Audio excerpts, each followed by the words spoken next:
Welcome to the video lecture series of Theory of Computation. Today we are going to learn about the CFG simplification. I am your instructor Poonam Patel. Let's start to understand this concept. First of all, we need to understand what is the CFG simplification, and then we need to understand the steps which we are needed to perform the CFG simplification, and understand about the steps by using the example. So first we need to understand what is the CFG simplification. So here you can see CFG simplification. Sometimes the CFG contain the productions and the symbols which we are not using to derive the strings. Beside this, it may be contain the nullable production and unit production which increase the unnecessary length. So, if we are going to remove these symbols and productions, so this is called the CFG simplification. Now understand how we can perform the CFG simplification. So, it contains three main steps. First step said that we have to remove the nullable productions. The second step said that after removing nullable production, we need to remove the unit productions, and the last one is we need to remove the useless symbols. If you are performing these steps, we can say that after performing these steps and the modified grammar which we get, it is called the simplified form of CFG.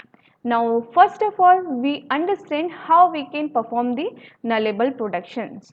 So what are the steps which we are going to perform to removing the nullable production? First we need to understand what is the nullable productions. So here you can see a non-terminal which derive the null, it is called the nullable productions, whether it is directly derives the null strings or indirectly derives the nulls. So, and the variable, the non-terminal which derives the null is called the nullable variable, and the variable which derives the null, it is called, this production is said to the nullable production. Now let us understand this concept by using the example, so you can get the clear cut idea about this. So here, first of all, before going to take the example, we need to understand the steps. What the step we are going to perform. So step number 1 said that first of all, in removing the null production, we need to find out the nullable variable. Step number 2, for each production A derives A, construct all the productions A derive X, where this X is obtained from the by removing one or more non-terminals which we are getting from the step number 1. And the step number 3 said we have to combine the productions, the original production with the resultant production which we are getting from the step number 2. Now let us understand these steps by using the example. So here you can see I have defined the grammar. S derives A, B, A, C, A derives small a capital A, or A derives null, B derives small b capital B, or B derives null, capital C derives small c. So in this example contains the non-terminals are capital S, capital A, capital B, capital C, and terminals are small a, small b, small c, and also including the null value. Now they said that we have to remove the nullable production in this context-free grammar. So first step said that we have to identify the nullable production which directly or indirectly derives the null. Okay, so here in this grammar, if you see which non-terminal, first of all we need to identify which non-terminal directly derives the null. Okay, so in this grammar, if you see A derives null, A derives null, so which directly derive we have to write down directly, okay, like this. So nullable variable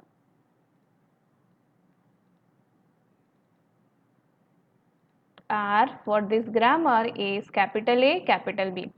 Okay, by using this, now this is fixed nullable variable, by using this is the remaining non-terminal is indirectly derived the null. If yes, we have to add it over here. So here if you see the remaining non-terminals are S and capital S. Now let me check by using the right hand side production of S. Okay, A, B, A, C. S is contain only one production. If S contain more than one production, we need to check each and every production of S. Okay, by putting, how we can check S derives null?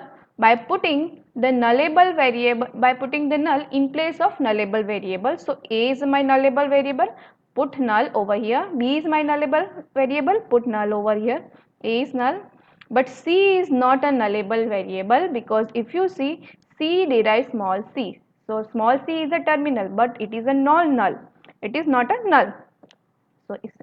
So if you write down the output of this null dot c, c. So it is not a null. So C is no. Same here, C derives small c. So it is not nullable. In our grammar, there are two nullable variables, A derives null and B derives null. So first step, we have to find out the nullable variables, either directly derives the null or indirectly derives the nulls. Now, after finding out the nullable variable, we need to try remove the nullable productions one by one. Not the same time we have to remove all the null production, we need to remove one by one nullable production. Now, we are going to try remove A derives null first, and then we try to remove B derives null. Okay, so how we are going to remove the A derives null? So if you are removing directly remove in the grammar A derives null, so the possibility which generate by using the A derives null production, we have to add those productions. Okay, so how we are going to add? So here you can see, first of all we have to write down the all original productions except this production A derives null. Okay, so all the production we have write down over here, not A derives null, because we are trying to remove A derives null.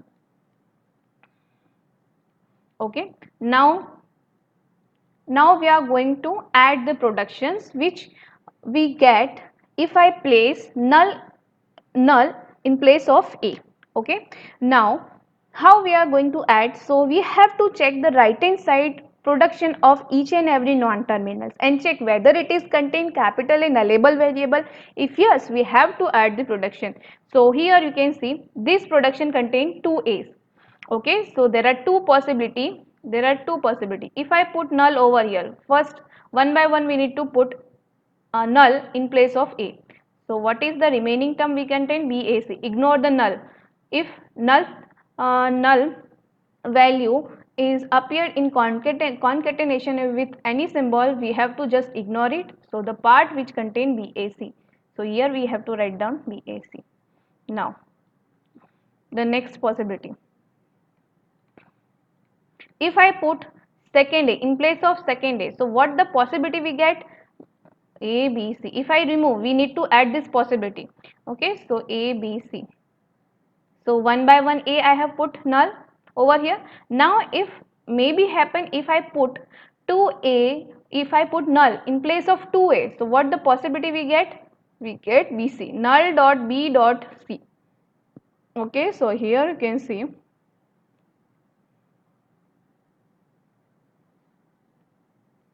Okay, so here we have to add over here. Same here. Is there any production which contain capital A nullable variable? Yes, put A in place of A. So what remaining term we get? Now this production is not containing capital A, we do not need to modify it. This production is containing null, so there is no any symbol, so we do not need to modify it. This production is containing capital A, no, it is not containing capital A, so we do not need to modify it. Okay, so here the grammar which we get after removing A derives null, this is my grammar, modified grammar. Okay, so this is the way we can remove the nullable productions. Why we are going to remove, why we are going to add? Because if you are directly remove the productions, so by using this production, the possibility we generate, we have to remove also this, so it is wrong grammar. So the grammar which we get if we directly remove this in derives null, we get the wrong context free grammar. So whenever you are going to remove the A derives null production, so the possibility which contain this nullable production, we have to add over here. Okay, now next, now check whether this grammar contain the nullable production. Yes, B derives null. So in the next step we are trying to remove B derives null. Same way we can remove it. So here you can see what the production we get after removing A derives null. So ABAC, ABC, BAC, and I think so this much. Okay, okay, sorry, BC also. A derives small a, B derives. Now we are trying to remove, so we do not need to write down these productions. Now check whether this production is contain capital B nullable variable. If yes, put in place of B null. So what the remaining term we get? A, B, A, C. The same way, put in place of null. What we get? A null C. So the term which we get AC. Same BAC. If I put in place of null, so what term we get? Null dot A dot C. So what we get? AC. So AC we have already mentioned, do not need to write down again. Same here, take this production BC. If I put BC in place of null, so what we get? Null dot C equal to C. So here we have to add the production. Now all the production I have checked, ABAC, ABC, BAC and BC also.